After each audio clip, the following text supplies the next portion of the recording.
LG front-load washing machine is equipped with a drain pump filter that makes lost buttons and loose change a thing of the past. In this video, we will show you how to retrieve any lost items and keep your LG washer running properly for years to come. LG recommends cleaning out the drain pump filter of any lost items and lint buildup on a monthly basis.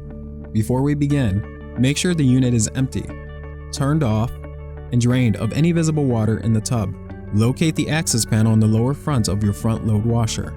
Next, grab a shallow pan and have it ready by placing it near the access panel to collect the water.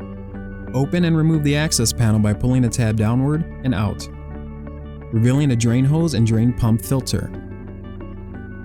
Pull the drain hose carefully into the pan and remove the plug from the hose, allowing the water to drain completely.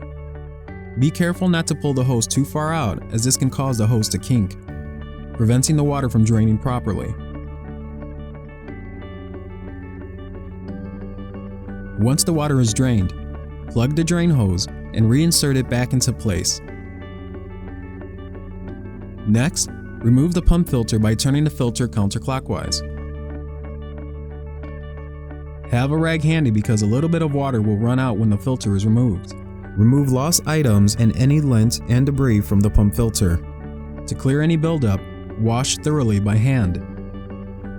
When finished, reverse the process. Insert the pump filter back into its slot and turn clockwise until it stops. And finally, reinsert the access panel and close. Please check your drain pump filter periodically, especially if you notice a slow drain or your display shows an OE error code. Thank you for watching our customer support video. We hope you enjoy your LG experience.